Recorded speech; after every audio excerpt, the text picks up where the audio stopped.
Bueno, ahí me dijeron que se escucha, así que vamos a comenzar entonces. Vamos a hacer un repasito de lo que vimos la otra vez. Hoy vamos a continuar nomás con la teoría de integrales de funciones de variable compleja y vamos a comenzar la clase próxima recién con serie de Fourier. Nos había quedado pendiente unos puntos. Bueno, para recordar, habíamos visto el concepto de polo de una función alrededor de un punto singular de orden m.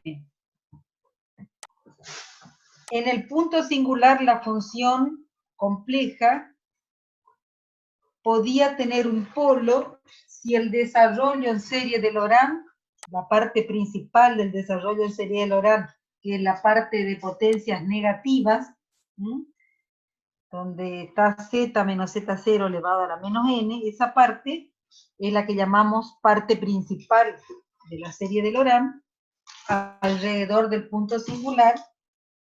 Si esa parte tiene un número finito de términos, es decir, existe un coeficiente de su m, que es distinto de 0, a partir del cual todos los otros son nulos. Entonces lo que decimos es que la parte del desarrollo en serie Laurent, que fíjense que es esta de potencias negativas, porque esto se puede escribir como V1 sobre Z menos Z0 a la menos 1. Esto es V2 sobre Z menos Z0 a la menos 2. Así sucesivamente. Si tiene un polo de orden m en este punto singular Z0 sobre el cual se hace el desarrollo de serie de Laurent, quiere decir que este coeficiente es distinto de 0, el B, ¿está? Lo cual no quiere decir que alguno, por ejemplo el B2 pueda ser nulo, pero fíjense que el B3 ya no es nulo, el B4 ya hasta llegar a uno que no es, que a partir de ahí, sí, el siguiente sería B sub m más 1, B sub m más 2, bueno, todos los otros ya son nulos, ¿está? Entonces, si esto ocurre, decimos que la parte del desarrollo de serie Laurent tiene un número finito de términos. Pueden tener 2, 3, 4, 5, 6, 7, un número finito, algo que se puede contar. A partir del cual los coeficientes son todos nulos. Fíjense que la parte del desarrollo en serie de Laurent, la parte de potencias positivas, que son estas, esto sí tiene infinitos términos, ¿lo ven, no? Por eso le ponemos puntos suspensivos. En algunos libros escriben primero la parte principal acá y después esto, como esto va a ser infinito, esta parte se la suele llamar la parte analítica. Entonces, si la parte del desarrollo en serie de Laurent alrededor del punto Z0 tiene un número finito de términos, decíamos que en ese punto singular la función tiene un polo. Si por el contrario la parte principal tenía un número infinito de términos, veíamos que siempre iba a existir uno siguiente, como si fuera la parte del desarrollo de analítico, digamos, la parte de potencia positiva. En ese caso decimos que el punto singular era un punto singular esencial. Bueno. Y además, habíamos visto que el comportamiento de polo de una función nos iba a permitir calcular el residuo. Y el residuo de la función, por definición, es el coeficiente B1. Este numerito que está acá, este número complejo que llamamos B1, esta constante compleja, es el residuo de esta función f de z en el punto ZZ. Y tiene su definición. Su definición sería justamente la expresión para calcular el B1. Que la teníamos antes, la habíamos dado por definición, el B1,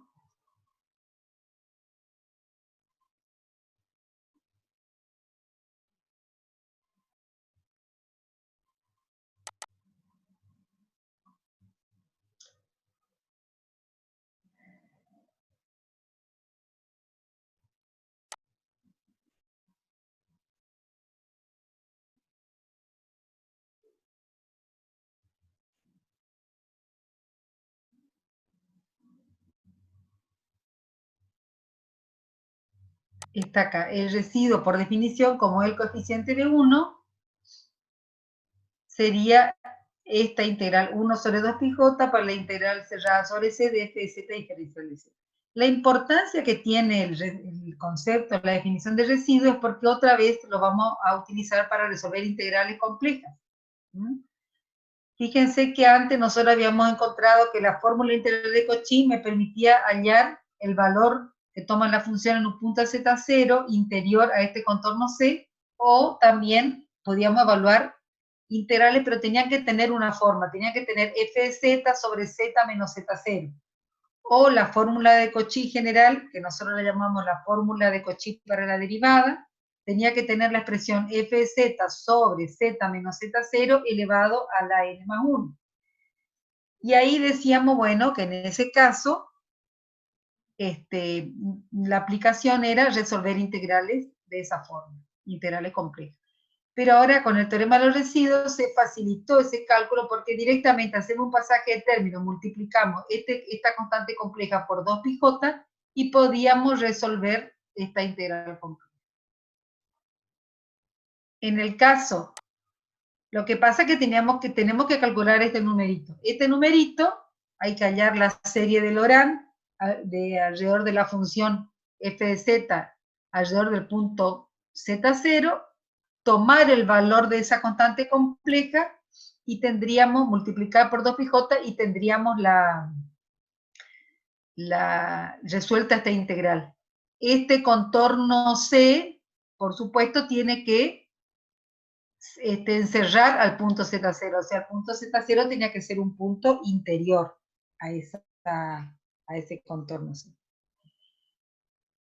Y se facilita más el cálculo todavía si la función en ese punto singular tiene un polo, porque en ese caso no hace falta hallar el desarrollo de serie de Laurent, que ya les dije que es bastante, hay que manipular series conocidas, es bastante engorroso el tema. Entonces, si la función en particular tiene un polo, vimos nosotros que se podía, y ahora vamos a completar porque lo vimos rápidamente, demostrar que con ciertos pasos se podía encontrar el valor de este numerito para poder aplicarlo, resolver una integral compleja, sin necesidad de tener que hallar el desarrollo en serie de Laurent de la función para solamente, alrededor del punto Z0, para solamente conocer este valor. Bueno, y una de las explicaciones que vimos la otra vez era, empezamos primero por un 0, que esa sí la habíamos visto, que si una función tiene un 0 de orden n en un punto z0, una función se puede escribir como z menos z0 a la n por una phi de z, donde esta phi de z cumplía que era analítica en z0 y phi en z0 tiene que ser distinto de 0. ¿Y cuál sería la demostración de estas dos condiciones y de que esto se cumple? Es que si la función f de z analítica en algún entorno, alrededor del punto z0, esto lo expresamos como z menos z0 menor que r, su desarrollo en serie de Taylor, alrededor del punto z0, que es convergente en el entorno del punto z0, z menos z0 menor que r, donde r era el mayor radio que podíamos trazar con centro en el punto z0, en el cual la función permanezca analítica. El desarrollo de Taylor, ustedes saben que se calcula es de esta manera y los coeficientes a su n se calculan con esta expresión, la derivada de orden n evaluada en z0 sobre el factorial de n. Pero si la función tiene un coeficiente, un 0 de orden n en el punto z0, quiere decir que todos los que anula la función y sus n menos 1 primeras derivadas, pero no así la derivada de orden n. A partir de ahí ya la derivada de orden n evaluada en el punto z0 tiene que ser distinta de 0. Si nosotros decimos que en la función z al cubo el 0 es un 0, es porque anula la función, z al cubo evaluada en 0 es 0, la derivada primera, que sería 3z al cuadrado, evaluado en 0 también me da 0, la derivada segunda, que sería 6 veces z evaluado en 0, y la derivada tercera, la función era z al cubo, ¿no es cierto? En 0 me da 0. La derivada primera era 3z al cuadrado, me da 0. La derivada segunda es 6z, que me da 0. La derivada tercera va a ser 18, y eso ya es distinto de 0. Entonces, la derivada de orden n, distinta de 0, quiere decir que el desarrollo en serie va a tener este a su n, porque se calcula con esta fórmula que es distinta de 0, y los a su n más 1, etcétera, etcétera, porque todo esto sabemos que se calcula como la derivada de orden n más 1, y esa va a ser distinta de 0. La derivada de orden n menos 1, todos los coeficientes anteriores son nulos. Y esto que está acá se puede escribir sacando un factor común que sería z menos z seno a la n, y me quedaría a su n más a su n más 1, etcétera, etcétera, etcétera. Y todo lo que está acá entre estas dos corchetes, fíjense que es una serie de potencias, el coeficiente a su n más 1 por z, más a su n más 2, etcétera, etcétera, que es lo que decimos que es la serie de Taylor de una función que es la phi de z, esta que teníamos acá.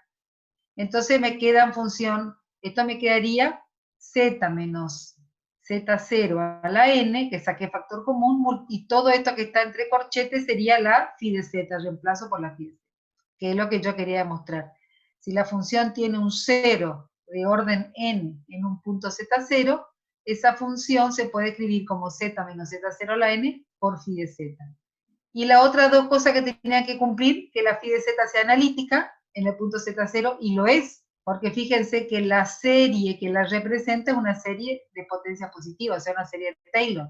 Eso demuestra que esta función, phi de z, cuya representación en serie es esta que está acá entre corchetes, es analítica en el punto z0, porque si no tendría un desarrollo en serie de Lorentz, acuérdense. Y además decía que phi en z0 tiene que ser distinto de 0. Y efectivamente, si yo reemplazo acá, en esta serie, z por menos z0, ustedes lo que van a hacer, que en los prácticos es directamente reemplazan acá, phi en z0, ¿no es cierto? Pero fíjense, la demostración es que si yo reemplazo acá z por z0, todos estos términos se anulan y me queda la su n.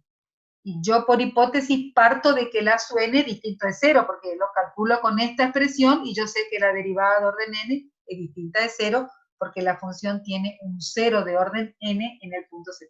Entonces esta sería la demostración que si una función analítica tiene un 0 de orden n en un punto, se puede escribir de esta forma, como z menos z0 elevado al orden, fíjese, al orden de multiplicidad de ese 0, al orden que es ese z0, 0 de la función, por una función phi de, que le llamamos phi de z, analítica en z0, y además phi evaluado en el punto z0 tiene que ser distinta.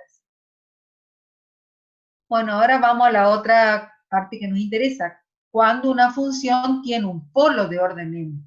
Si nosotros teníamos la serie de Laurent, ya sabíamos que tenía un polo, porque estudiábamos la parte principal de la serie de Laurent y veíamos que tenía un número finito de términos. Si el coeficiente, el b sub 7, es el último distinto de 0, a partir del cual todos son nulos, el b8, el 9, así, yo digo, bueno, la función en ese punto tiene un polo de orden 7.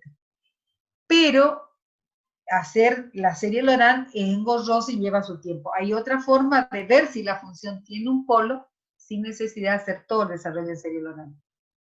Entonces, una de esas formas es este teorema, que lo vimos en la otra clase. Lo vamos a retomar para dar la última parte, y dice que si una función f de z analítica en un entorno excluyente, z menos z0, tiene un polo de orden m en z igual a z0, fíjense que acá ya hablamos de un anillo, o un entorno excluyente, que sería la otra forma de llamar a este anillo. La serie de Laurent ya es válida en z menos z0 menor que r y mayor que 0, porque excluyo el punto z0 en el cual la función es un punto singular de la función. En el punto z0 la función no es continua, digamos. Entonces, si en este caso f de z se puede escribir como una phi de z dividido z menos z0, acá yo tengo que corregir, a la M tiene que ser, acá dice orden M, entonces acá tiene que ser orden M también, quedó M. Bueno. Pero ahora tiene que cumplir la phi de Z, tiene que ser analítica en Z0 y además que phi en Z0 distinta de Z, ¿no? Las mismas condiciones que hoy para el Z. Bueno, vamos a demostrar esto, pero solamente la parte en este sentido. O sea, si suponemos que la función en este sentido tiene un polo de orden m en z igual a z0, su desarrollo en serie de Laurent tiene que tener m términos. Por eso que yo acá le decía que esto tiene que ser m, ¿tá? Entonces, el desarrollo en serie de Laurent alrededor del punto z0 va a ser la parte de potencias positivas, o parte de que llamamos analítica, más la parte de potencias negativas, que se llama la parte principal. Como tiene un polo de orden m, tiene un número finito de términos, hasta el Bm. Este sabemos que es distinto de 0, porque si no, no sería cierta la hipótesis, que tiene un polo de orden m, a partir del cual el siguiente sería B sub m más 1, B sub m más 2, todos los otros son nulos. Si el coeficiente es nulo, el término es nulo, ¿no es cierto? Bueno. Entonces, acá lo que sacamos factor común es 1 sobre z menos z0m. Así como hoy sacamos factor z menos z0 a la m, bueno, acá sacamos 1 sobre z menos z0 a la m, ¿y qué me va a ir quedando? Bueno, si acá en el primer factor le saco un factor z menos z0 a la m, me va a quedar z menos z0 a la m, porque si yo vuelvo a multiplicar esto por esto, me tiene que dar el a sub 0 que está solito acá. Si yo de este término le saco un factor común z menos z0 a la m, que me va a quedar acá, y z menos z0 a la m más 1, porque si yo multiplico este término por este factor que saqué, fíjense, z menos z0 a la m, se cancela con este, y acá me va a quedar z menos z0 a la 1, que es lo que yo tenía acá. Entonces, de esta manera fuimos construyendo lo que está acá entre los corchetes. ¿Y qué va a pasar con esta es la parte de potencia positiva, ¿está? Por eso viene puntos suspensivos. Y la parte principal va a ser B1 por Z menos Z0 tengo acá. Al sacarle un factor Z menos Z0 a la M, me va a quedar a la M menos 1. Cuando yo multiplique esto por esto, M con M se va a cancelar, y este menos 1 va a ir al denominador, y voy a volver a tener B1 sobre Z menos Z0 a la 1, ¿está? Lo mismo para B2, M menos 2, acá M menos 3, y fíjense con este último, al sacarle factor común z menos z0 a la m, me queda solo el coeficiente de m, ¿no? Al volver a multiplicar esto por esto, voy a obtener bm sobre z menos z0 a la m. Entonces, estamos de acuerdo que acá le sacamos un factor común de esta forma. Bueno, y llamamos ahora también phi z a la función que converge toda esta serie que me quedó ahora en el corchete. Y fíjense que es una serie de potencias positivas, porque acá tengo m, m más 1, m más 2, m más 3, b1, m menos 1, m menos 2, m menos 3, pero m ya sabemos que es un número positivo, o sea que todo esto va a ser una serie de potencias positivas, y este va a ser el término b sub m, el término de m. Con lo cual es phi de z una función analítica, porque la serie que la representa o que converge a lo que llamamos phi de z es una serie de potencia positiva en el punto z0. Entonces, esto demuestra que esta función phi de z es una función analítica. Usted en la práctica, lo que hacemos nosotros en la práctica es, tenemos la phi es la que me dan a mí, ¿no? Entonces yo quiero ver si tiene un polo de orden m, acá acuérdense que tengo que corregir en el punto z0. Construimos la phi, ¿y cómo hacemos? Multiplicamos la phi de z que nos dan por z menos z0, el punto en el cual estamos analizando, y le multiplicado a la m, porque suponemos o partimos de que existe un polo de orden m en la función, ¿tá? Entonces nosotros lo que hacemos es esto, y verificamos que la phi sea distinto de 0 y que la phi sea analítica. La verificación de que sea analítica, cuando están haciendo el ejercicio, es una verificación visual. O sea, dicen, bueno, esta función es un polinomio. Los polinomios son analíticos en todo el plano complejo. Cuando dimos funciones elementales, dijimos eso. Excepto que sea un cociente de polinomio.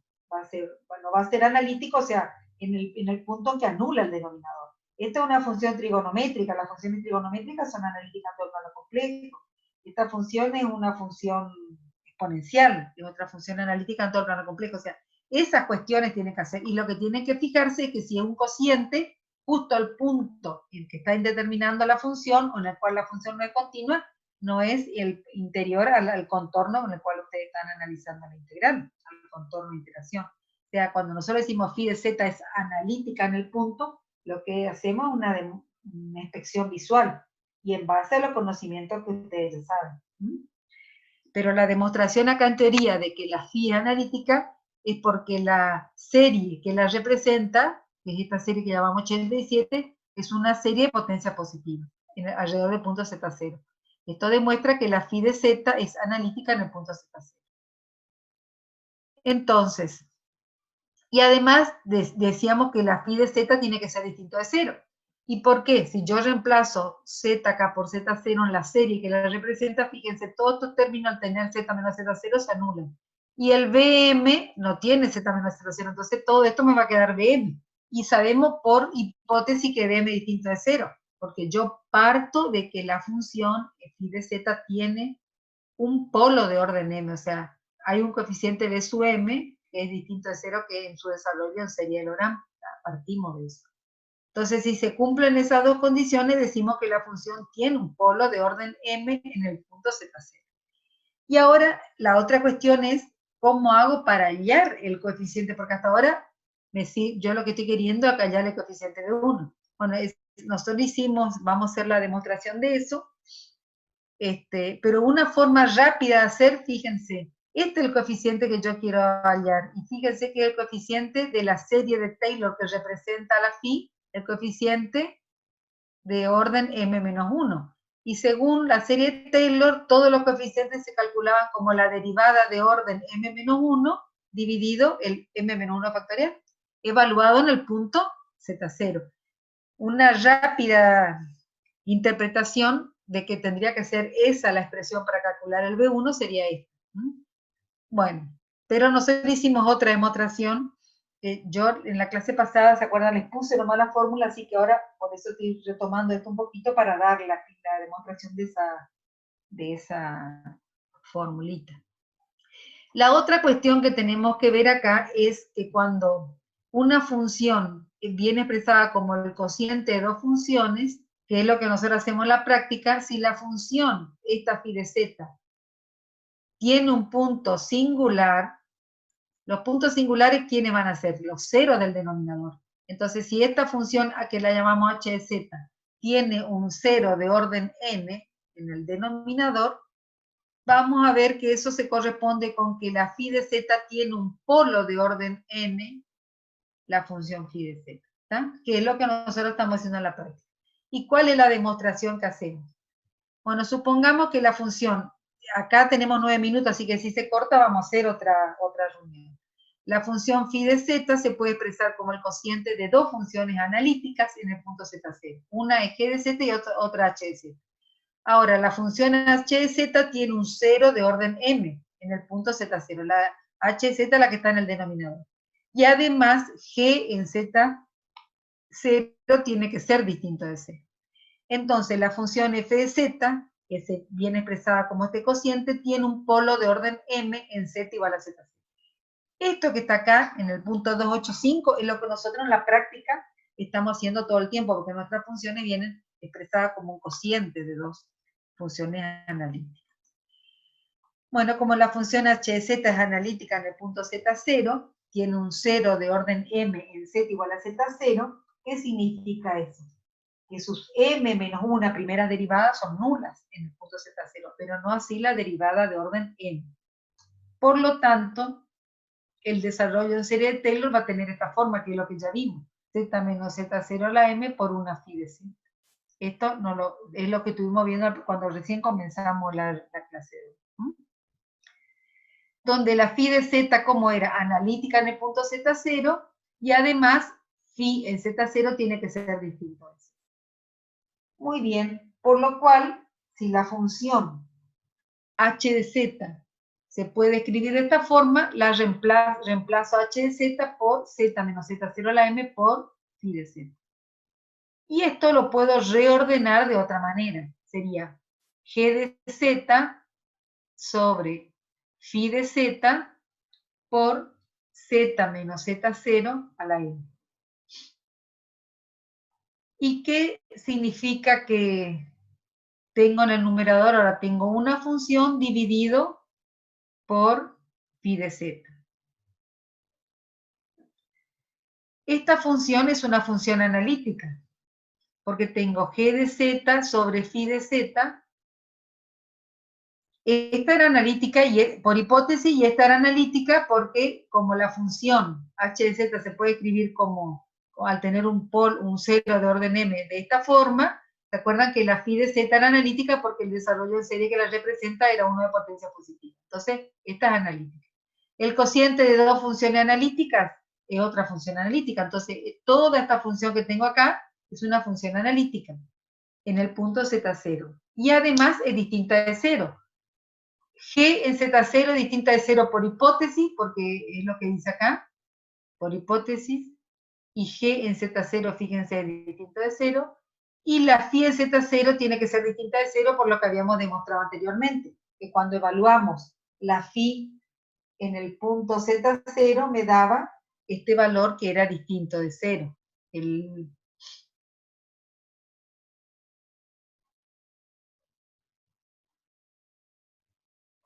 Acá, cuando la función era analítica, y tenía un cero de orden m, se podía escribir de tal forma, y además esta función cumplía que era analítica y que era distinta de cero en el punto, esta. ¿Y por qué distinto de cero? Y porque el coeficiente, cuando yo hago el desarrollo de serie Taylor, fíjense, el a sub m, es distinto de cero, porque lo calculo justamente con esta expresión, ¿está? Entonces, si tengo dos funciones, cada una son distintas de cero cuando las evalúo en el punto, el cociente también va a seguir siendo distinto de cero. Por lo cual, tengo acá me pasé un poquito. No, tengo que pasarme un poquito más acá. Por lo tanto, esta nueva función que tengo también va a ser distinta de cero. Esta lo era por hipótesis y esta porque forma parte de una función que tiene un cero de orden n en el punto. ¿Tá? Entonces, esta función nueva que tengo acá, que es g de z sobre esa phi, también es distinta de cero cuando evalúo z por z. Y en definitiva tengo que la f de z se puede escribir como una función, que es toda esta que tengo acá, que es analítica en el punto y distinta de cero en el punto, dividido z menos z0 a la m. Con lo cual, la f de z se puede escribir de esta forma, quiere decir que tiene un polo de orden m en el punto. Nosotros lo que hacemos en la práctica es tomar directamente acá multiplicar, ¿no es cierto? Hallar toda esta función multiplicando la f de z por z menos z0. Entonces, con esto se concluye de que la función f de z, que viene expresada como estos cocientes, tiene un polo de orden m en z igual a z0. Pero, ¿se acuérdense? Se tenía que dar que la función h de z tenga un 0 de orden m en z0 y que g de z sea analítica en Z0 y además distinto de 0 cuando la evaluamos. Bueno, y acá está la formulita. Si el residuo, cuando el polo era simple, se calcula como esta fórmula, 1 sobre 2πj por la integral sobre c de f de z diferencial de z, vamos a ver cómo sería la fórmula cuando el residuo no es simple. Esto ya lo habíamos visto en la otra clase, dice que el residuo es el coeficiente del término de 1 sobre z menos z0 en la serie de Laurent, alrededor del punto z0, o de la singularidad aislada z0, para lo cual se utiliza la clasificación, dice, que vimos cuando vimos serie de Laurent. Y acá vuelve a repasar que en el punto singular la función podía tener un polo o podía tener un punto singular esencial.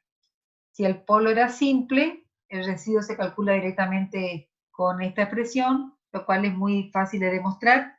Tomamos el desarrollo en serie de Laurent, que si la función tiene un polo simple, el término principal tiene solamente un término, el B1. Al multiplicar por z menos z0 ambos miembros, fíjense acá, esto se simplifica y me va a quedar solo el B1, que es lo que pasa acá.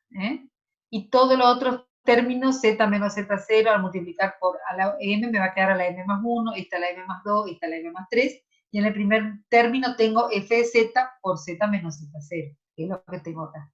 Y si tomo el límite cuando z tienda a z0, todo esto se va a anular, son todos los términos que tengan z menos z0, y el b1, que era el que quedaba al simplificarse con z menos z0 a la 1, quedaba solo, por lo tanto me da b1. Y ahí directamente obtengo la fórmula para hallar el b1. Ahora, cuando tengo un polo de orden m, la parte principal va a tener m términos. Entonces, vamos a ver cómo se llega a esta formulita, que es la que yo le di la clase pasada sin demostración, y que ustedes ya utilizaron al resolver el, el término, el práctico. Falta un minutito, así que... Entonces la demostración dice, si f de z tiene un polo de orden m en z igual a z0, su desarrollo de Laurent, que es convergente en el anillo z menos z0 menor que r mayor que 0, tiene que tener esta forma. ¿Y qué vemos ahí? De vuelta, la parte principal o parte de potencia positivas más la parte, perdón, esta se llamaba parte analítica, esta es la parte analítica. La parte principal es la parte de potencias negativas. Fíjense que esto se puede escribir como B1 a la Z menos Z0 a la menos 1. Este término se puede escribir como B2 por Z menos Z0 a la menos 1. Por eso lo llamamos de potencias negativas. Y también se le llama la parte principal de la serie de Laurent. Entonces, si tiene un polo, esto va a tener un número finito de términos. Supongamos que el último sea el BM, y sabemos que BM es distinto de 0, por hipótesis, porque suponemos que la función tiene un polo. Si esto es así, su desarrollo en serie de Laurent tiene que tener esta forma que está en 85. Bueno, si multiplicamos ambos miembros por z menos z0 a la n, así como cuando teníamos un polo simple multiplicamos por z menos z0 a la 1, ahora multiplicamos por z menos z0.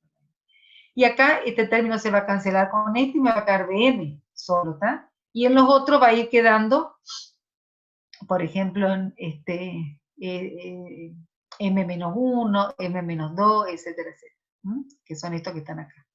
Y en los de potencia positiva, ¿qué va a pasar? Esta multiplicada por z menos z0 a la m se va a quedar de esta manera. El otro va a quedar a la m más 1, a la m más 2, a la m más 2.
¿qué voy a tener acá? El coeficiente B1, el factorial de m menos 1, porque en la derivada primera dijimos que era m menos 1 por z menos z0 elevado a la m menos 2, porque le tengo que restar un exponente a la base, por la derivada de u es todo lo que está entre paréntesis, con respecto a z, que es 1. Vuelvo a derivar, sería B1, que es constante, por m menos 1 por m menos 2, porque este exponente pasó a m menos 2, por z menos z0 elevado a un exponente menos, me va a quedar m menos 3, por la derivada z menos z0 con respecto a z, que es 1. Cuando repita el proceso m menos una veces, acá lo que me va a quedar es el factorial de m, directamente por B1. Y cuando tome el límite, y acá en los otros términos me va a ir quedando, qué sé yo, m por m menos 1, por z menos z0 a la m menos 2, así sucesivamente. Todos los otros términos van a ir teniendo el término z menos z0. Entonces, cuando yo tome el límite, cuando z tiene z0, fíjense, se hacen 0 todos estos términos. Lo único que va a quedar va a ser el b1, que va, al derivar m menos una vez, voy a tener b1 por el factorial de m menos 1. Por la derivada con respecto directamente no va a estar. Entonces, cuando tome el límite con z teniendo z0, despejaría ahí el b1 directamente, porque todos los otros términos del segundo miembro son 0. Cuando tome el límite. O sea, me va a quedar a sub 0 por el factorial de m menos 1, que este está acá, y ahí dejaría el b1. Todos los términos del segundo miembro tienen potencia z menos z0, excepto el que involucra a b1. Entonces, cuando tome el límite, voy a tener que el b1 va a ser 1 sobre m menos 1 factorial por el límite, cuando z tiende a z0, de la derivada de orden menos 1 respecto a z m menos 1 veces, de esta nueva función que era la que hallamos al multiplicar f de z por z menos z0 a la m. Y esta es la expresión que queríamos demostrar de cómo se puede obtener el coeficiente de 1 directamente de una función si en ese punto singular tiene un polo, sin la necesidad de hacer el desarrollo de Laurent de la función alrededor del punto. Bueno, y veamos el teorema de los residuos, que la otra vez también lo explicamos nada más, ¿no? De dónde salía esta formulita. Acá dice observación, la expresión 84, que sería esta, se reduce al 82 si m es igual a 1. Claro, si el residuo es 1, me quedaría 1 menos 1 factorial, el factorial de 0 es 1. La derivada de orden 1 menos 1 es la derivada de orden 0, y la derivada de orden 0 es directamente el valor que toma esta función. Es decir, que esta expresión se reduce a la expresión que teníamos cuando el polo era simple, que estaba por acá. Residuo en un polo simple. Límite de z menos z0 por f de z. Así directamente calculamos el B1. ¿Está? Eso es si el polo es simple. Bueno, veamos el teorema de los residuos. Dice el teorema de los residuos, la otra vez ustedes ya utilizaron esta formulita, sea un dominio D simplemente conexo, acuérdense que el dominio simplemente conexo era aquel que no tenía, en principio no tenía agujeros, y C un contorno simple cerrado que se encuentra en el interior de D. Ahora, si f de z es analítica sobre y dentro de C, excepto en un número finito de singularidades aisladas, Z1, Z2, Z3, Zn, que están dentro de C, entonces, la integral sobre este contorno C de f de z diferencial de z va a ser 2πj por la sumatoria de los residuos de la función f de z en cada una de estas sus singularidades aisladas que son interiores al contorno C. Muy bien. En la demostración lo que hacemos es, sobre cada uno de los puntos singulares interiores al contorno C, trazamos una circunferencia con centro en cada uno de los puntos singulares y un radio determinado, pero siempre que no sea muy grande el radio, cosa que esto siempre permanezca dentro del círculo C, y además que entre estas dos no se toquen, ¿no es cierto? Sino que estén disjuntas. Entonces, un pequeño radio, de manera de que no salga fuera del contorno C y que tampoco entre estas dos, que están muy próximas, se toquen. Ahí dice, sean mutuamente disjuntas y estén en el interior de la curva cerrada C. Entonces, por la expresión 23 del punto 225 podríamos escribir. Esta expresión es la consecuencia del teorema de Cauchy-Gorsat cuando el dominio no era simplemente conexo. ¿Se acuerda que habíamos visto para un doblemente conexo, que era cuando tenía un agujerito, triplemente conexo cuando era que tenía dos, y después múltiplemente conexo cuando tenía varios agujeros, por decirlo de una manera. En ese momento vimos que el teorema de Cauchy-Gorsat tomaba esta expresión cuando el dominio no era simplemente conexo, que la integral cerrada sobre C era igual a la sumatoria de integrar, vamos sobre C, hacíamos un corte, ¿se acuerdan acá? Recorríamos en sentido negativo, salíamos. Íbamos sobre C, llegamos acá, hacíamos un corte, recorríamos en sentido negativo, salíamos.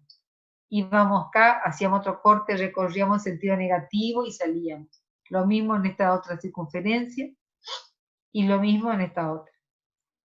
Es decir, de ahí salía esta formulita que escribimos acá como la expresión 87. Si dividimos ambos miembros por 2πj, entonces puede hacer perfectamente, y desarrollando algunos términos de la sumatoria, yo tengo 1 sobre 2πj por la integral sobre C1 de fz diferencial de z. 1 sobre 2πj por la integral sobre C2, el contorno C2, el contorno C3, el contorno C sub k, ¿está? ¿Qué es lo que se viene escribiendo acá? Sobre cada uno de los contornos que trazamos alrededor de cada uno de los puntos singulares interiores. Esto, desarrollando algunos términos, tendría sobre el contorno C1, sobre el contorno C2, sobre el contorno C sub k, sobre el contorno C sub k. Pero habíamos visto que 1 sobre 2πj por la integral cerrada sobre C de f de z diferencial de z no era nada más que el residuo de la función en un punto interior a la trayectoria C de integración. Por eso reemplacé entonces que esto no es nada más que el residuo de f de z en z1, porque acuérdense que este contorno es el que encierra al punto z1. Después viene el residuo de f de z en el punto z2, después en el punto z3, después en el punto zn. Entonces acá lo que hacemos es la sumatoria de los residuos de la función f de z en cada uno de los puntos singulares interiores al contorno C. Esto es lo que escribimos acá en base a lo que estaba acá al dividir por 2πj. Ahora este 2πj pasa multiplicando al otro miembro y me queda una integral que está aprobada, que está, sirve para resolver de manera muy sencilla integrales complejas, donde ahora ya no le ponemos ninguna, como la fórmula integral de Cauchy, ni como la fórmula de Cauchy general o de la derivada, ¿tá? Directamente integral de f de z diferencial de z 2pi por la sumatoria del residuo. Entonces acá el problema es cómo encontramos el residuo. De manera sencilla, para resolver las integrales complejas, que es el método que vamos a utilizar. Bueno, este ejemplo no me voy a detener, porque este es el que les hice la clase pasada, como no los pude pasar, les hice el que no subí porque estaba, la verdad, muy desprolijo, entonces ahora les pasé con los cálculos todo acá, vimos que acá, fíjense que tenemos una integral, donde la función integrando, en este caso lo podemos pensar como el cociente de la función constante 1, y z menos 1 al cuadrado sobre z menos 3. Acá en la forma que se presenta la función, ya vemos que los puntos singulares o los ceros de esta función son 1 y 3. En este caso el 1 es un cero de orden 2 y el 3 es un cero de orden 1 o 0, 5. Y lo que hacíamos era construir, veíamos si estos dos puntos eran interiores al contorno C de integración, es una circunferencia centrada en el origen de radio 2, o sea que los puntos que le caen es, le cae y el z igual a 3, no, porque es exterior al contorno C. Entonces, vamos a hallar el residuo directamente en el punto menos 1, perdón, 1. Para el cual construimos la phi de z, fíjense, z menos el punto elevado al cuadrado, yo supongo que esto tiene un 0 de orden 2, y sabemos por el teorema que vimos que la función phi de z va a tener un polo de orden 2, si se dan las circunstancias. ¿Cuál era la circunstancia que tenía que dar? Que la phi que construimos tiene que ser analítica en el punto, y además distinta de 0 en el punto. Analítica ya le dije que es una demostración visual la que tiene que hacer, es una inspección visual.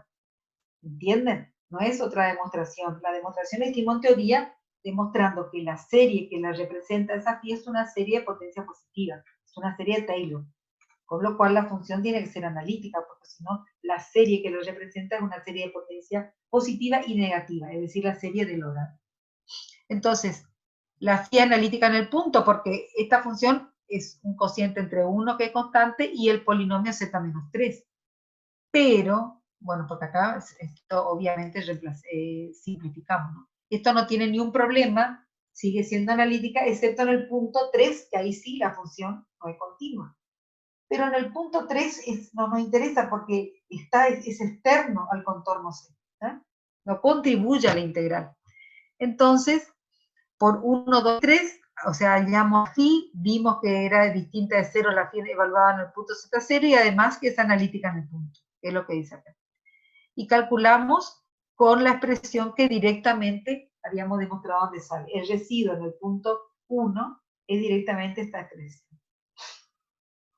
Reemplazando acá la derivada de orden 0 directamente el valor que toma la función, etcétera, etcétera. Entonces las cuentitas, y que me queda que todo esto es 2πj, el residuo en 1 me dio menos un cuarto, multiplicamos y ya tenemos menos πj sobre 2, el valor de la integral. El otro ejemplo también lo hice la clase pasada, así que lo pasamos rápidamente. Se trabaja de la misma manera, la función es z² más 4, acá en el denominador, y la factoreamos. Las raíces de la función que está en el denominador son 2j y menos, y acá me olvidé, porque fíjense que si yo me olvidé la j, igual a 0, z² más 4, el 4 pasa restando como menos 4, y la raíz cuadrada de menos 4j menos 4 me va a dar la raíz cuadrada de menos 1j por 2, positivo y negativo.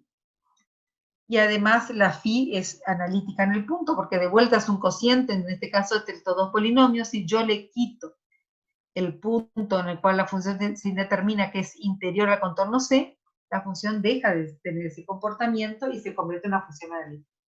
De vuelta les digo, esto es una inspección visual nada más y en base a lo que ya saben. Y además que la phi de z tiene que ser analítica en el punto en el cual estamos considerando. Y distinta de 0. Acá se verificó que sea distinta de 0 y acá que sea analítica en el punto. Por lo cual, podemos calcular el residuo con esta formulita que estaba más arriba. Una vez que tenemos hecho esto, me dio menos 1 menos 3 medios de j. Y reemplazamos directamente en la integral y multiplicamos por 2πj y ya tenemos el valor de la integral. Esto ya lo habíamos hecho en la clase pasada, así que lo único que hice es pasarlo en limpio. Acuérdense que los 3 pasos es construir la phi, verificar que la phi sea distinta de 0 y que sea analítica en el punto. Son 3 pasos, o 2 si lo quieren llamar, no le quieren poner un número de pasos al construir la phi. Bueno, esto lo tienen que ir relacionando con la teoría, con lo cual la integral ahora me dio 2πj por el residuo en este. Pero miren acá como simplificado me queda pi por 3 más 2j. Al reemplazar el residuo en el punto 2j por 1 menos 3 medios de j. Bueno, acá sí, este tema no lo habíamos visto, que hay una forma alternativa de calcular el residuo de una función, acuérdense el coeficiente B1 si la función tiene un polo simple, no en otra situación, porque si no, no estaría. Bueno, si la función se puede expresar como el cociente de dos funciones, analítica en el punto z0, si además p en z0 es distinto de 0, y si la función tiene un 0 de orden 1 en z0, entonces tiene un polo simple en el punto z0. Y lo voy a calcular el residuo como la p de z0 sobre q' de z0.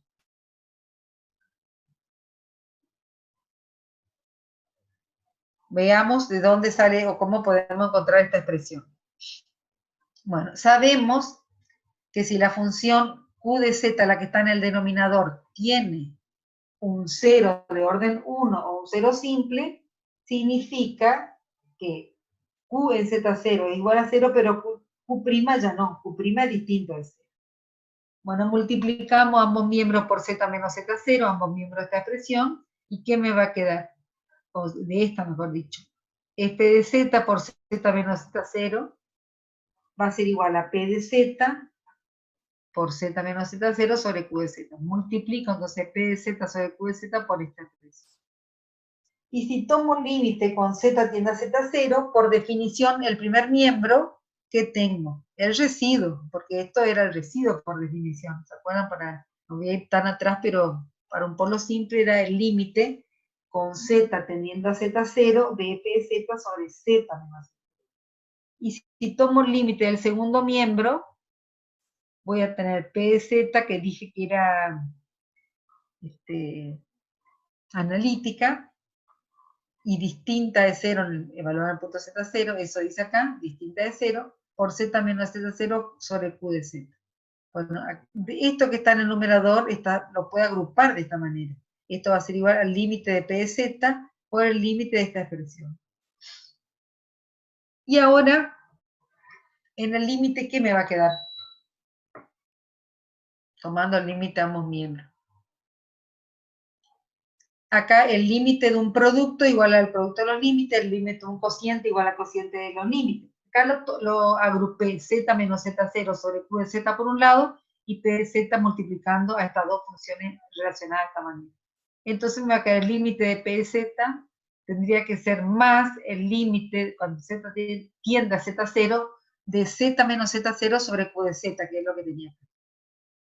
Y acá, al reemplazar z por z0, me va a quedar una indeterminación de la forma 0 sobre, y q en z0 es 0, porque partimos de que tiene un 0 de orden 1.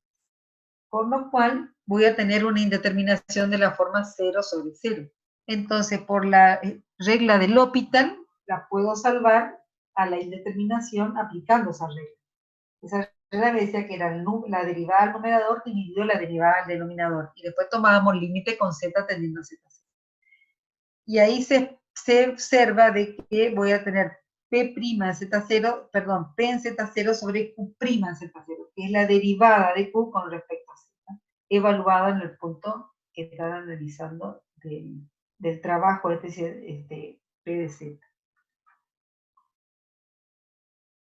Bueno, entonces, P de Z0 evaluado dividido Q' en Z0 también es una expresión que podemos utilizar si se dan las condiciones para poder aplicar esa fórmula. Que P en Z0 sea distinta a 0, que sean funciones analíticas tanto P y Q, y que tenga en este caso un polo simple solamente. Bueno, vamos a ver una aplicación del teorema de los residuos. El teorema de los residuos se puede utilizar para evaluar integrales reales que tengan la forma integral entre 0 y 2pi de f por el coseno de θ, seno de θ, diferencial de θ, integrales impropias de la forma menos diferencial, perdón, de menos infinito más infinito de f de x diferencial de x, o también las integrales de la misma forma, pero coseno de alfa por x, por la integral entre menos alfa y alfa de f de x seno de alfa de x. Bueno, donde la función f, el 90 es esta, es una función, dice, racional. Y la función 91, 92, esta f chica, con esto también vimos que trigonométrica, para la función racional, f de x igual a p de x sobre q de x, suponiendo que los polinomios p de x y q de x no tienen factores comunes. O sea, siempre hay que verificar que no tengan factores comunes, tanto la función que está en el numerador como en el denominador. Y si son polinomios, en este caso factorearlo para simplificar o cancelar los factores comunes que tengan. Bueno, a ver cómo aplicamos entonces el teorema de los residuos para resolver estas integrales trigonométricas. Dice, la idea es convertir a la integral trigonométrica que es real de la forma 90 en una integral compleja, donde el contorno C es la circunferencia unitaria módulo de z igual a 1. Es decir, la circunferencia centrada en el origen y del radio 1. Bueno, habíamos visto que la ecuación paramétrica de una circunferencia era, del contorno unidad, era z igual a e a la j tita, con tita variando entre 0 y 2pi. Si esto es así, fíjense que el diferencial de z va a ser la derivada con respecto a tita por el diferencial de tita, que es lo que está dando e a la j tita por j diferencial de tita, la derivada de z. El coseno de tita en funciones elementales, ustedes lo vimos que se define como la exponencial e a la j tita más e a la menos j tita sobre 2, el seno como la exponencial negativa. Espero que no les parezca complicado esto. Y si z era igual a e a la j tita, diferencial de z va a ser j por e a la j tita diferencial de tita. Diferenciando esta expresión con respecto a tita, que es lo que cambia a un punto z que se mueve sobre la circunferencia del radio e. Entonces reemplazamos estas expresiones y a la j tita que es igual a z, por lo tanto z menos 1 va a ser 1 sobre z, y a la j tita va a ser igual e a la menos j tita. Porque está en el denominador, se puede escribir de esta manera. Con lo cual el diferencial de tita me va a quedar despejando acá j por e a la j tita, pero e a la j tita es lo que yo llamaba al principio z. Con lo cual voy a tener diferencial de tita va a ser igual al diferencial de teta sobre j por z, y el coseno me va a quedar z más z a la menos 1 sobre 2, si reemplazo por esta versión de fórmula, y el seno, bueno, acá está cómo se define el seno, como e a la j tita menos e a la menos j tita sobre 2j. Ahora acuérdense, tengo que reemplazar e a la j tita por z menos e a la menos j tita por menos z, perdón, por z a la menos 1, que es lo que está acá, dividido a 2j. Y bueno, una vez que tenemos eso, vamos a ver cómo reemplazando en la integral nos va a dar una integral compleja. Y a partir de ahí, lo que tenemos que hacer es aplicar el teorema de Lorentz. Bueno, entonces tomé como ejemplo la integral entre 0 y 2pi de 1 sobre 2 más el coseno de tita diferencial de tita. Muy bien. 1 sobre. Reemplacé el coseno de tita por z más z a la menos 1 sobre 2, distribuyo el denominador y me queda de esta manera, y a su vez multipliqué por j por z.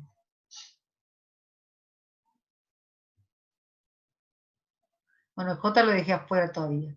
Entonces me queda 2 sobre j por la integral cerrada sobre c de 1 sobre z cuadrado más 4z más 1. Acá lo que hacemos es, una vez que multipliqué por j por z, sacar como un denominador, y voy a tener esta expresión que está acá. Como un denominador es 2 por 2, 4z. Después nos sacó el que está en forma... Sí, directamente se multiplica esta expresión por j por z y se saca como denominador. Y seguramente el 2 pasa acá al numerador porque está de esta manera. Bueno, para seguir, tendríamos que hallar los puntos singulares de la función, que van a ser los ceros del denominador, por lo cual igualamos a 0 la función que está en el segundo, en el exponente, en el denominador, quiero decir, perdón, y de ahí resolviendo por la fórmula resolvente, me va a quedar que z1 es menos 2 más la raíz cuadrada de 3, y z2 igual a menos 2 menos la raíz cuadrada de 3. Son raíces simples. Entonces se puede resolver por el resolvente, menos 1 más menos la raíz cuadrada de b al cuadrado menos 4 por a por c. ¿Se acuerdan de esa formulita? Bueno, esto me da estas dos raíces. ¿Cuál es la que está dentro del círculo? Centrado en el origen y de radio 1. Porque dijimos que todo esto iba a ser válido sobre una circunferencia de radio módulo de z igual a 1.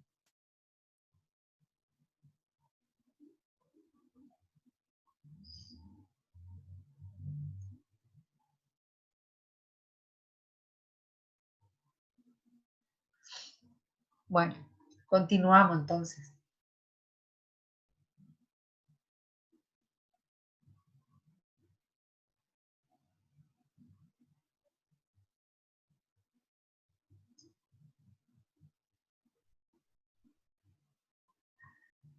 ¿cuál de estas dos raíces que tiene esta función z cuadrado más 4z más 1, que son estas raíces, son los puntos que yo tengo que considerar?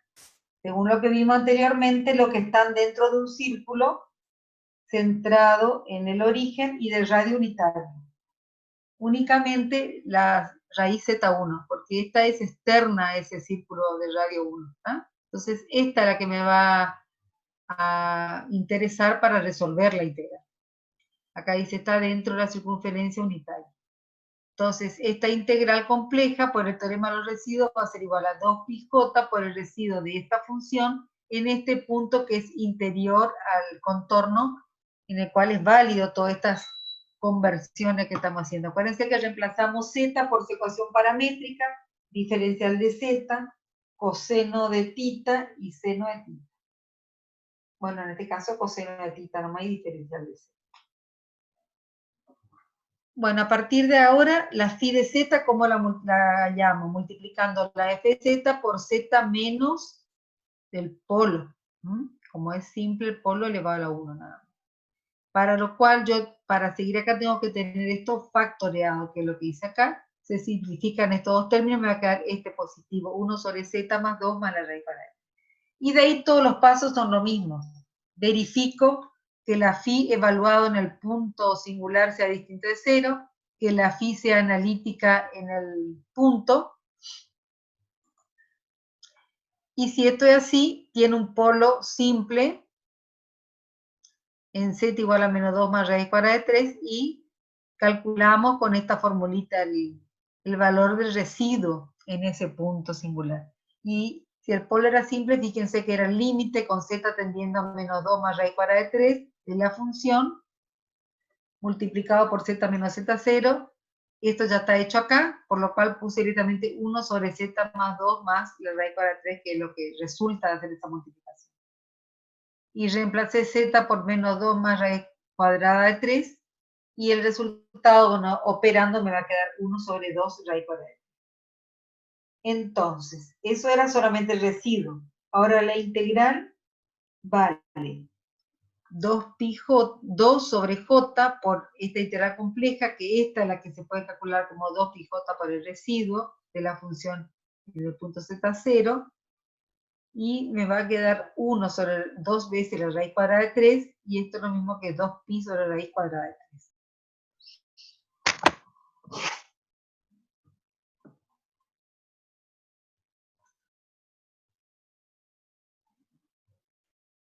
Bueno, todo esto entonces es lo mismo que una vez que convertimos a nuestra integral trigonométrica en una integral compleja, haciendo estos cambios, tanto a coseno, diferencial de tita y acá en los extremos, los convertimos en una integral compleja. Y a partir de ahí podemos resolver con el teorema de los residuos. Lo que tenemos que tener en cuenta es que todo esto, estas consideraciones que hacemos son válidas dentro de una circunferencia de radio 1, por lo cual de los puntos singulares que tenga la función, los únicos que nos van a importar para resolver y aplicar el teorema de los residuos son aquellos puntos que son interiores al círculo de radio 1. Acá no hay otro círculo, sino solamente ese. Bueno, toda esta parte ya hicimos. Ahora va a evaluación de integrales reales impropias con el teorema de los residuos. Bueno, acá, fíjense que estas integrales impropias hay de primera especie y de segunda especie. La de primera especie son aquellas que los extremos de la integral es infinito. Pueden ser los dos extremos de la integral o uno nomás de los extremos. Y la de segunda especie, que no son las que vemos acá, pero para recordar nomás lo que vieron, eran aquellas en que la función que estaban integrando no era continua en todo el intervalo en el cual están integrando.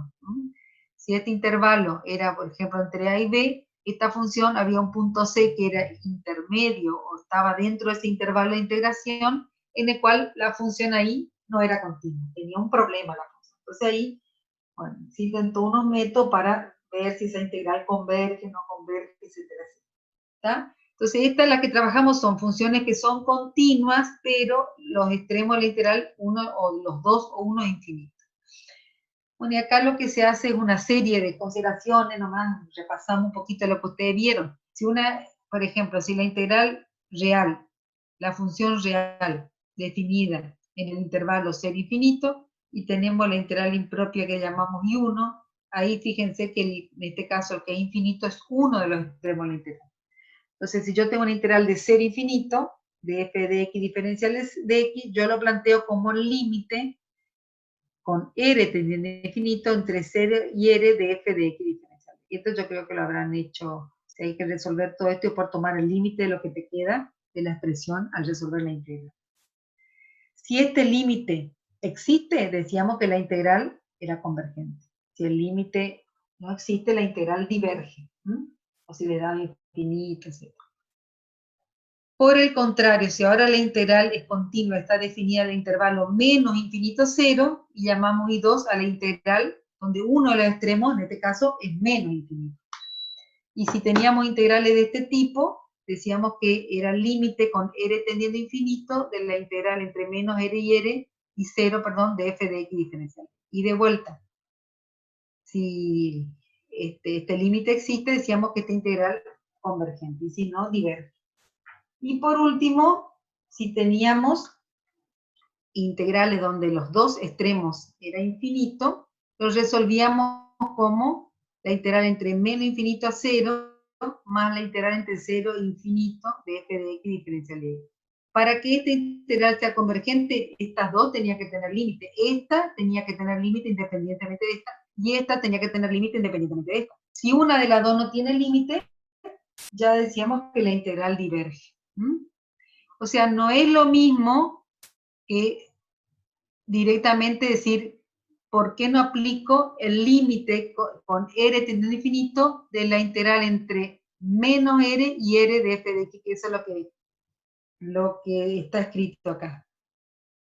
Si nosotros sabemos que la integral sí es convergente, porque ya se sabe a priori de eso, sí podíamos resolver este tipo de integrales diciendo el límite con r tendiendo a infinito de menos r a r de f de x diferencial.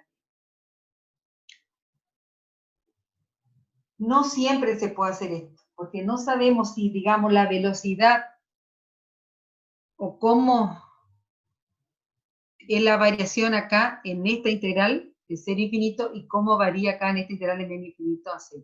Si nosotros resolvemos acá, estamos suponiendo que de 0 infinito y de menos infinito a 0, la evolución es la misma, tanto en esta integral como en esta integral. Ahora, en algunos casos sí, eso es cierto, y se pueden resolver integrales directamente con los extremos menos infinito más infinito, directamente trabajando con esta manera.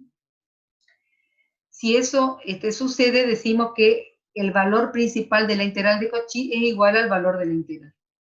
Y para que se entienda esto, acá tenemos un ejemplo. Supongamos que la función f de x es la función lineal, la recta x, y queremos evaluar la función lineal x entre menos infinito a más infinito. Y vamos a ver que es divergente.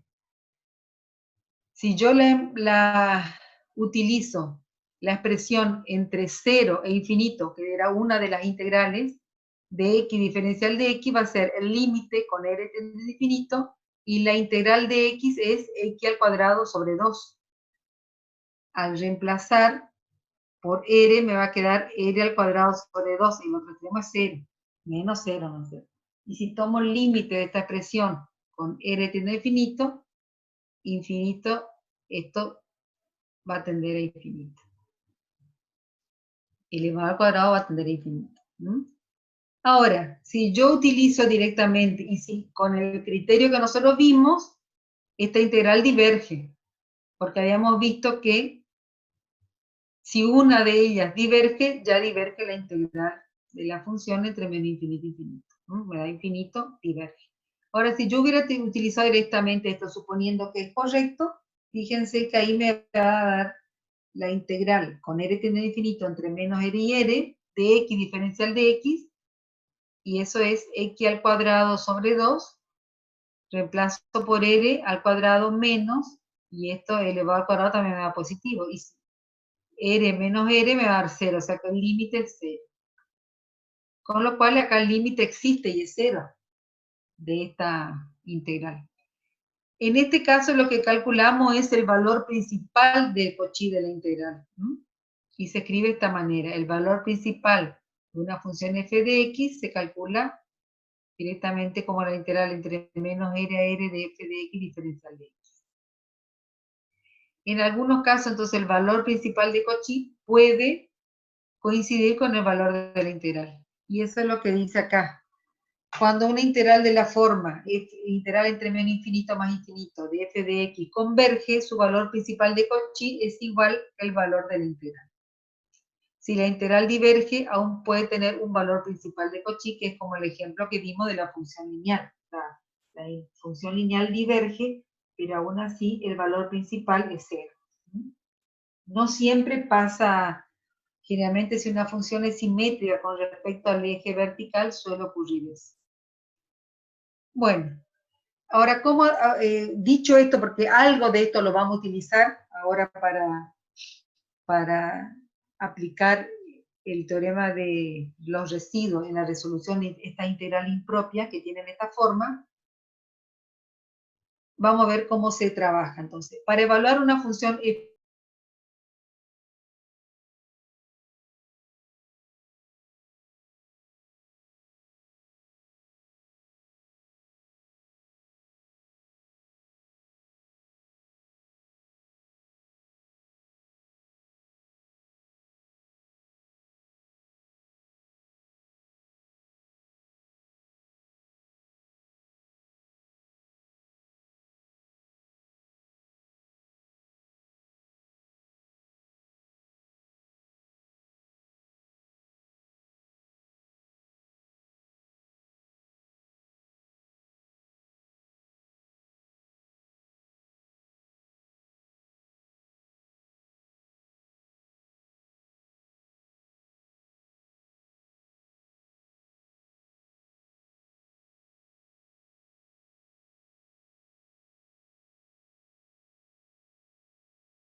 El radio de la circunferencia que nosotros elijamos tiene que ser lo suficientemente grande como para que contenga a toda la singularidad de que tenga la función f de x o f de z, la que elijamos. Entonces nuestro contorno va a ser una circunferencia, o sea, en el plano z, donde voy a subir el dibujito, C sub r, y acá va a ir desde menos r a r en el eje real. Y la idea es que la función f de z que nosotros elijamos, tiene que, cuando la variable se mueve sobre el eje real, tiene que tener el mismo comportamiento que la función f de x. Y nuestro contorno cerrado va a estar por una semicircunferencia, o sea, la que está siempre en el semiplano superior, y entre menos r y r en el eje real. Ahí se cerraría el contorno cerrado.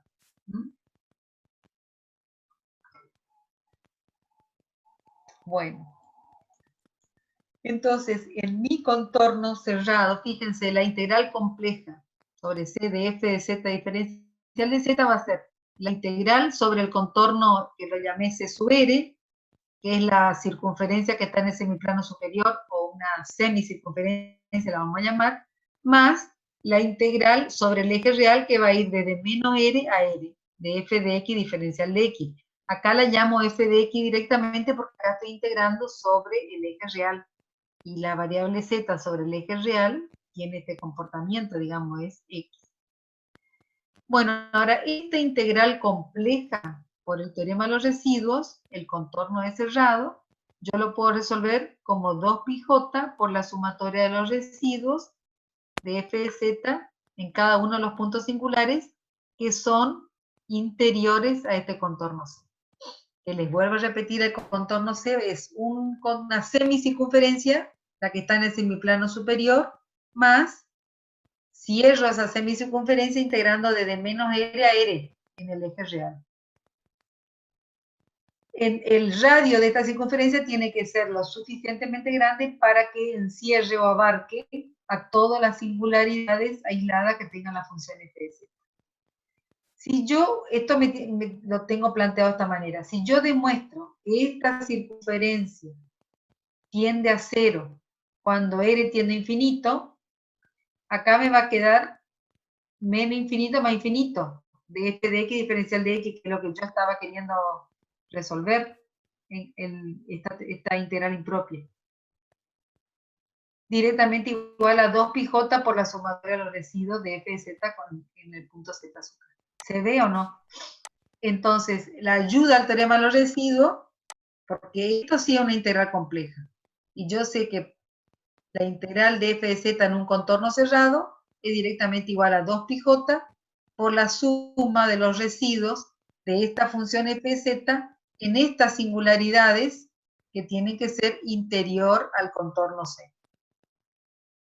El contorno C es una circunferencia C sub r. Llamo así porque el radio no lo conozco, pero yo sé que tiene que ser un radio que me encierre o me contenga las singularidades que tenga esta función, pero solamente las que están en el semiplano superior, porque este contorno C sub r es una semicircunferencia, la que está contenida en el semiplano superior, y el eje real, por eso que acá se integra entre menos r y r, ahí tendría el contorno cerrado. Y si demuestro que esta integral es 0 cuando r tiende a infinito, porque cuando r tiende a infinito voy a tener justamente la integral impropia de menos infinito más infinito de f de x diferencial de x, que es lo que yo estoy buscando, y la resuelvo directamente con lo que está acá en el segundo nivel. Entonces, acá voy a tener justamente eso, el valor principal, porque tengo directamente el límite con r tendiendo a infinito entre menos y r. Y cuando se resuelve así, dijimos que es el valor principal o valor de Cauchy de una integral. Y si no, ¿se acuerda que te había que desdoblar a la integral en dos? Entre menos infinito y 0 y entre 0 e infinito. Y analizar si cada una tiene límite por separado.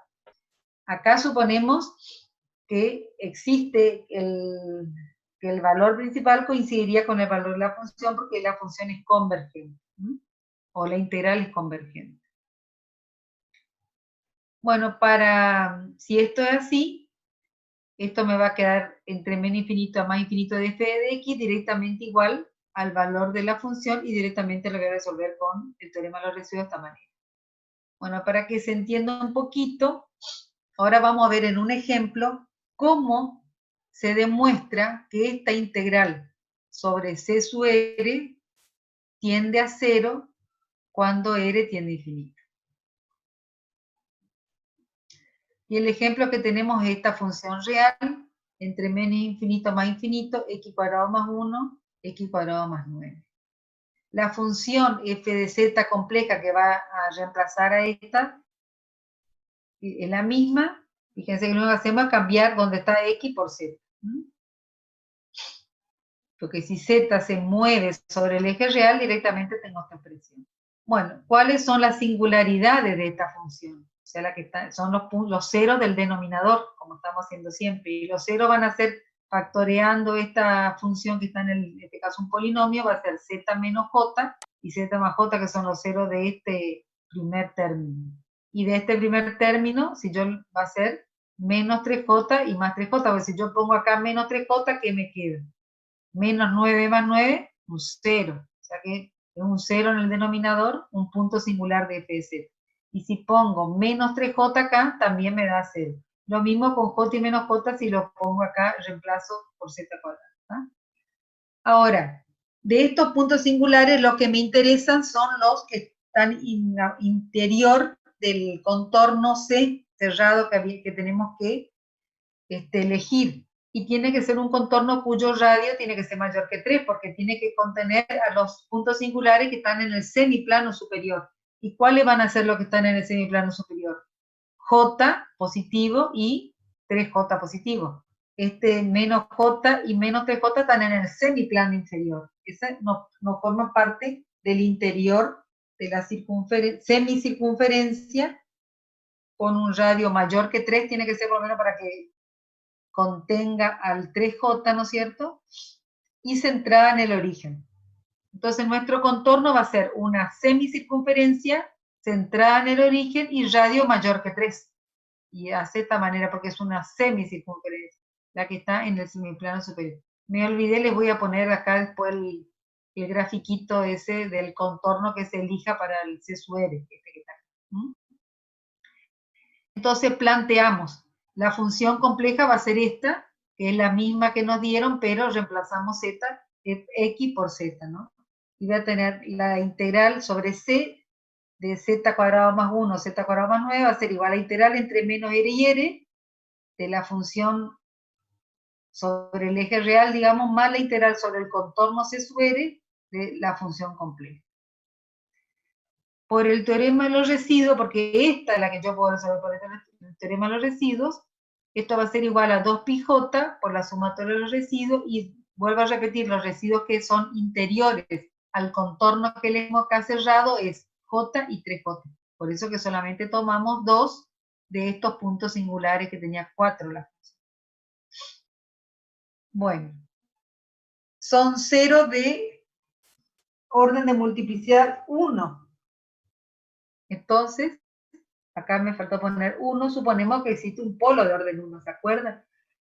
Que la función tiene un 0 de orden m en el denominador, si viene expresada como el cociente de dos funciones, entonces se demostró que tiene un polo de orden m, la función f de z. Por lo tanto, el residuo va a ser, multiplico la función para analizar por z menos j, hallo la phi, se simplifica z menos j con z menos j, y me va a quedar 1 sobre z más j por z cuadrado más 9. Hallo el valor en... acá hay un problemita que se ve que tengo que corregir, porque acá puse z igual a j, y acá no sé qué pasó, se cambió, pero bueno. Si multiplico por z menos j es porque estoy hallando el residuo en z igual a j, o sea que acá tengo que poner z igual a j. No, al pegar, no sé, algo se cambió acá, pero la función está bien. Fíjense que simplifico z menos j dividido z menos j y me va a quedar la phi, que va a ser 1 sobre z más j por z cuadrado más 9. Como el polo de orden 1, el factorial de m menos 1 es el factorial de 0, por eso no lo escribí, y la derivada de orden m menos 1 directamente el valor que toma la función, por eso puse directamente de esta manera, ¿tá? Nada más que acá tengo que poner en j. Y bueno, reemplazamos z por j y me va a quedar 2j, que es lo que está acá, y acá j al cuadrado es menos 1, ¿no es cierto? 1 menos 1 más 9, le puse como 9 menos 1, es 8. 8 por 2, 16, o sea, 1 sobre j, 16. Lo que tengo que hacer es acá poner j. Entonces el resultado es 1 sobre j, 16. Y para hallar el residuo en 3j, de vuelta es un polo de orden 1, o sea, un polo simple, con lo cual directamente es la phi, va a ser multiplicar la función por z menos 3j elevado a la 1. Y acá se me cancela z menos 3j con z menos 3j y me queda 1 sobre z más 3j por z cuadrado más 1. Y evaluado en el punto z igual a 3j. Ese sí está bien. De vuelta, la derivada de orden m menos 1 y la derivada de orden 0, porque m vale 1. La derivada de orden 0 es el valor que toma la phi directamente. Y el factorial de m menos 1 cuando m vale 1 es el factorial de 0, que es 1. Reemplazamos z por 3j y me va a quedar 3 más 3j, 6j. Y al reemplazar 3j al cuadrado, esto es menos 9. Menos 9 más 1 es menos 8. Y 6 por 8, 48. Menos 1 sobre j, 48. Entonces, la integral compleja vale 2 pi j por 1 sobre j16 menos 1 sobre j18, hago la cuentita acá entre estos dos complejos y me va a dar pi sobre 2. Y ya tendríamos resuelto el problema. Lo que tenemos que ver es cómo se demuestra que esta integral sobre c sub r tiende a 0 cuando r tiende a infinito, porque ahí nos quedaría la integral que nosotros estamos queriendo hallar, pero ya tenemos que vale pi sobre 2.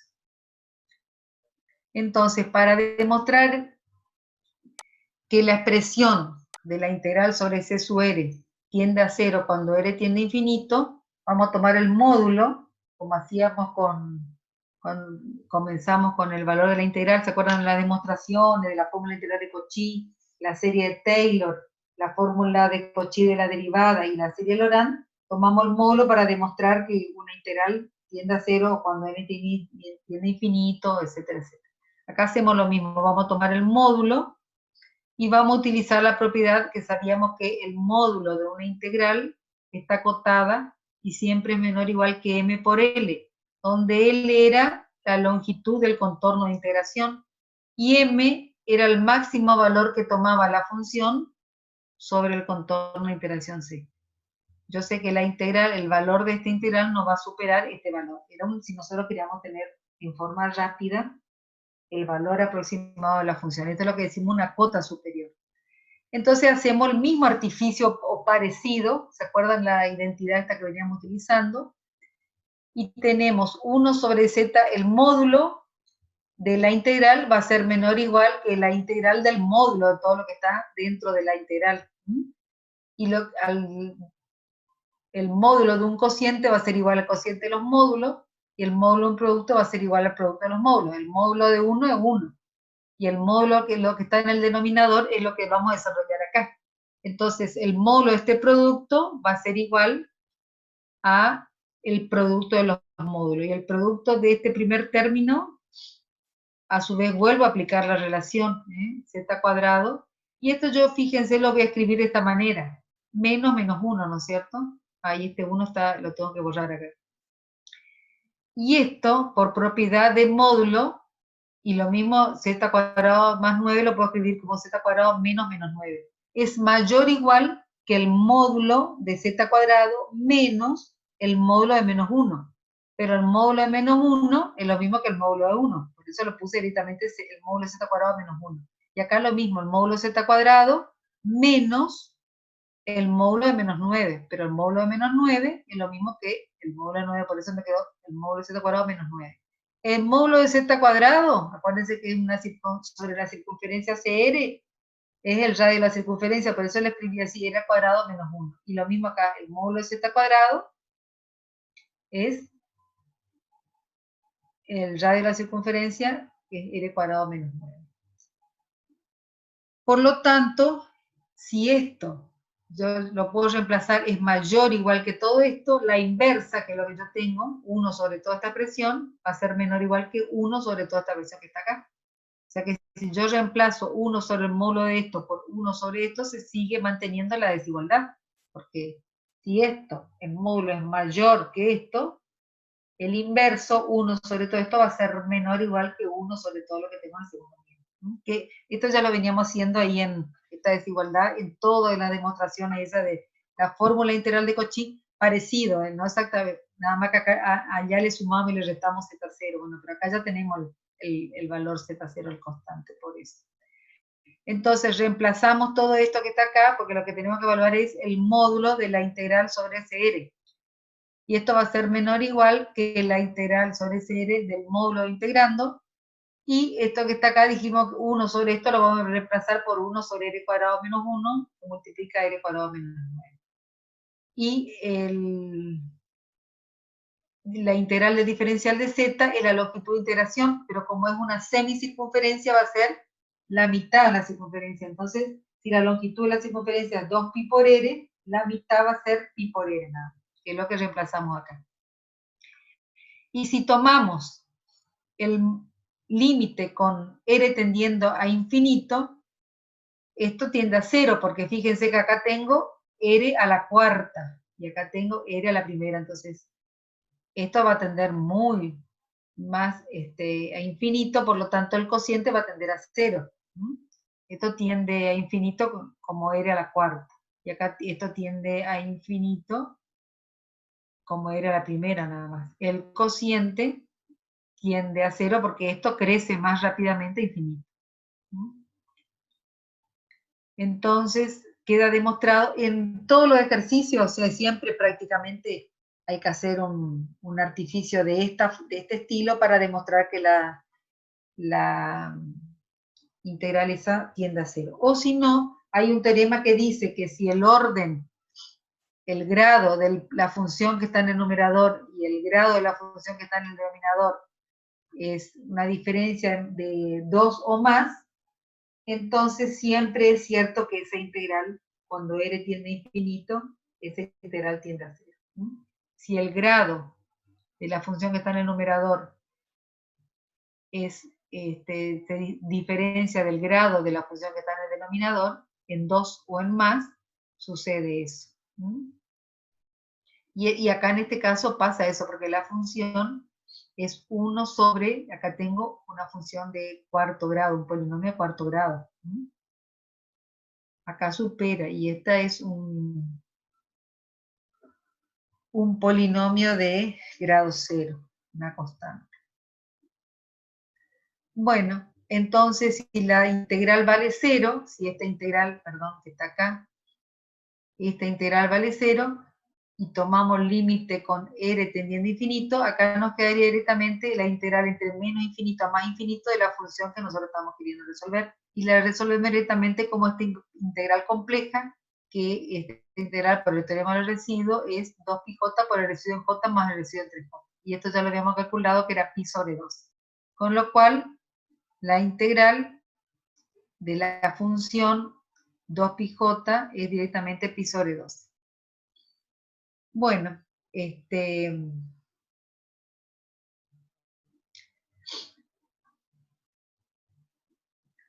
con esto terminamos, nos quedó esta integral de la forma, pero se resuelve de la misma manera que la integral que estuvimos haciendo ahora, pero con la particularidad de que fíjense, si a nosotros son funciones de la forma f de x por la expresión de Euler e a la j alfa por x.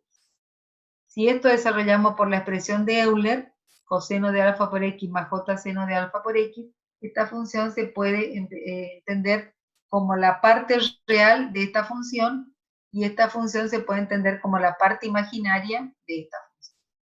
Bueno, haciendo esas dos diferencias, después todo el otro tratamiento es igual a lo que ya habíamos visto.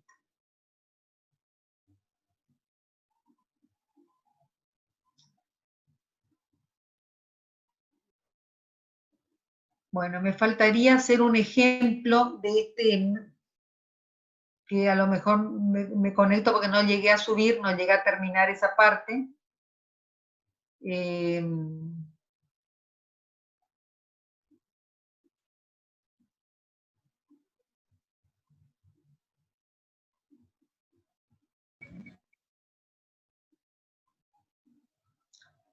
Del método alternativo para calcular un residuo, pero en un polo simple.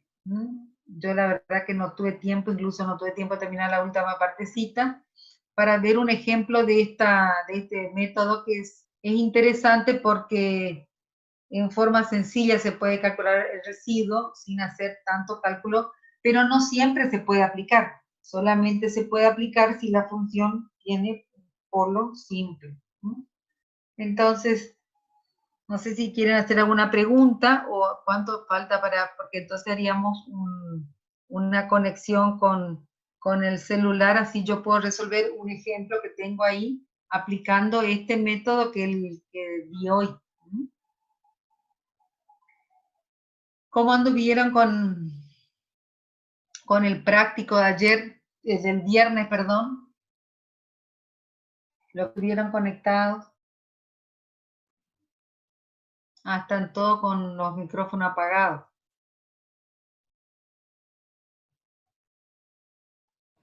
Bien, profe. ¿Pudieron entender, aprovechar un poquito más la clase? ¿O siguieron con los problemas de conexión de siempre?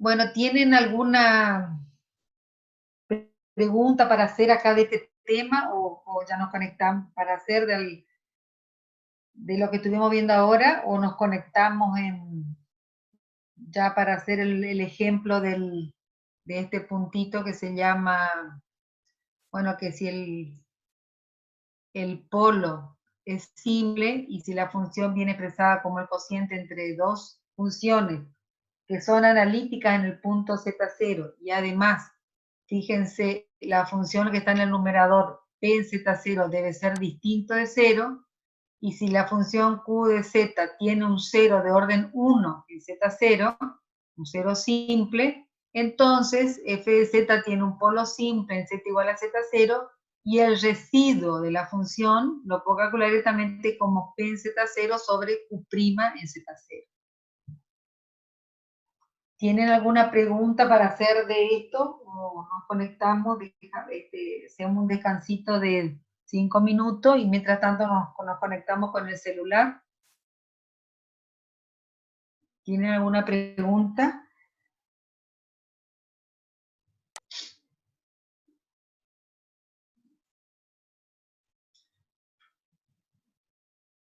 Acuérdense que nos faltó demostrar, yo lo voy a subir después a la página, pero ya cuando suba esta parte de lo que dimos la teoría de hoy, pero eso le había pedido a ustedes que lo hagan, si podían demostrar que cuando dimos la serie de Taylor y serie de Maclaurin,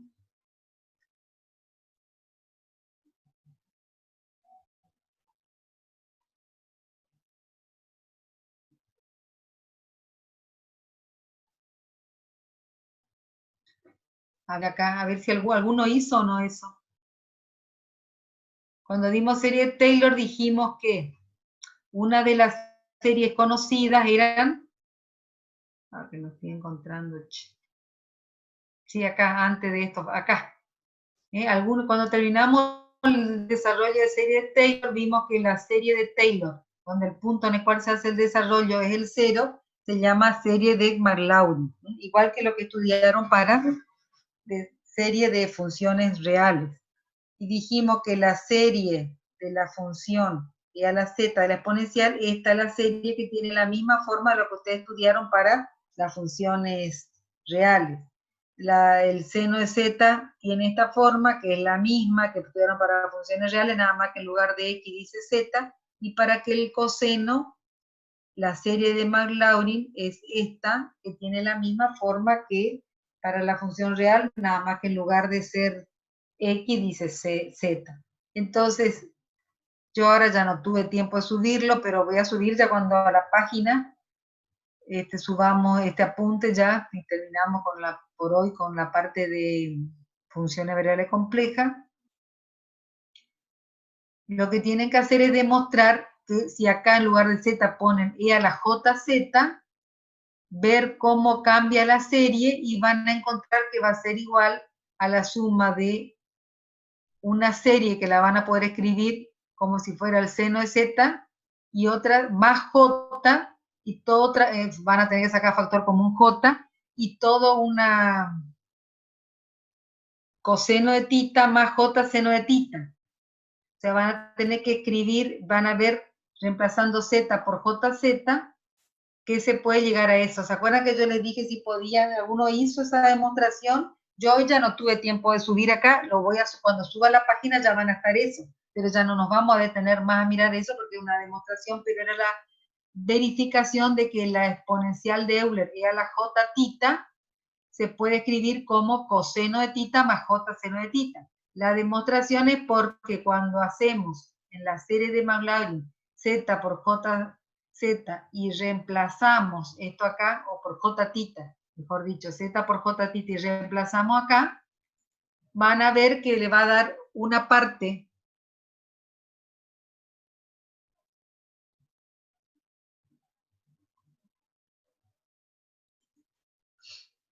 va a ser ¿cómo?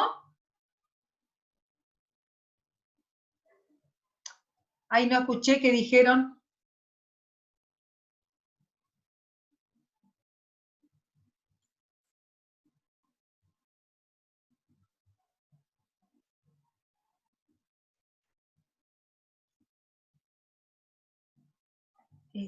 Subí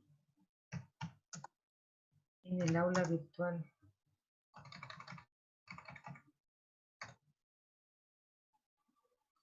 Sí, están.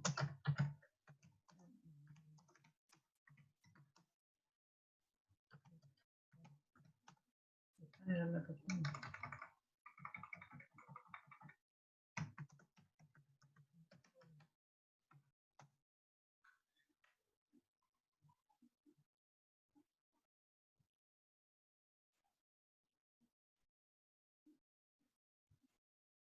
Acá me pregunta un alumno o una alumna si subí a la plataforma, subí los videos que había realizado cuando hice los ejemplos de la teoría. ¿A eso se está refiriendo? Sí, lo subí de la unidad 1 y de la unidad 2. No sé si me estaba quedando pendiente uno. ¿Ustedes me están diciendo videos ahora de esta unidad? Bueno, yo viera que ninguno hizo entonces, tuvo tiempo de hacer la demostración de que la fórmula de Euler E a la j tita se puede escribir como coseno de tita más j seno de tita. Qué lástima. Yo ahora no me tenía que haber ya explicado eso, pero bueno, ahora ya lo que voy a hacer es subirlo nomás directamente, pero si tienen un tiempito, acuérdense, en esta serie de Maclaurin de la exponencial e a la z, reemplacen z por j tita, trabajen acá, y después le va a quedar una parte que no tiene la unidad imaginaria, eso va a ser una serie que converge a coseno de tita, y una parte que tiene la unidad imaginaria que tiene que sacar factor común, j, la unidad imaginaria, y le va a quedar una serie de esta forma que quiere decir que converge al seno de tita. Y esa sería la demostración que a la j tita se puede escribir como coseno de tita más j seno de tita. Bueno, entonces, si no, ya se va a terminar esta reunión, pero vamos a esperar un poquito, 5 o 10 minutos, entonces yo me voy a conectar con el celular después y para hacer el ejemplo de la última parte esa que dijimos. ¿Está? A ver qué me... Ah.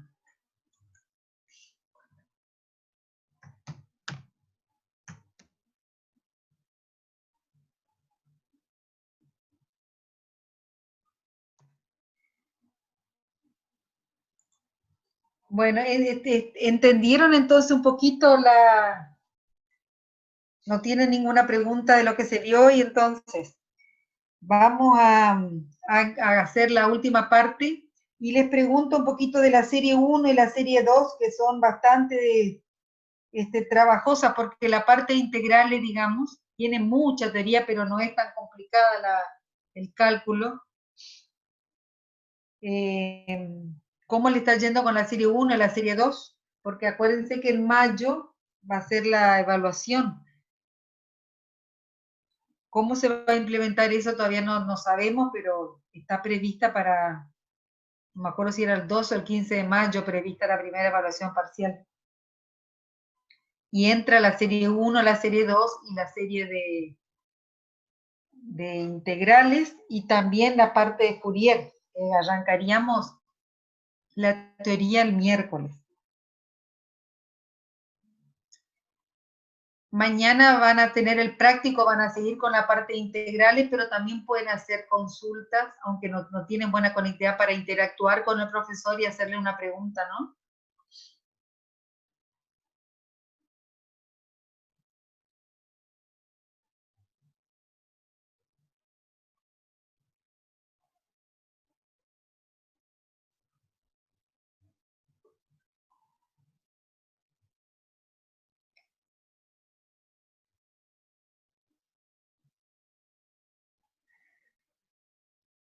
Bueno, entonces, si no tienen una pregunta para hacer del tema, a ver, vamos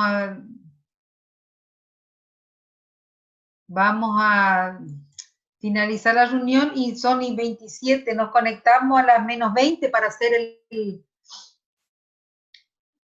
el ejemplo del método que estábamos hallando, un ejemplo.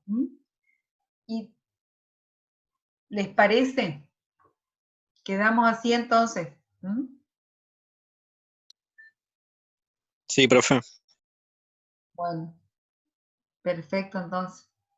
Nos conectamos a las menos 20 para hacer el ejemplo. Y espero que la próxima me hagan alguna pregunta si tuvieron alguna dificultad en demostrar la identidad de Euler.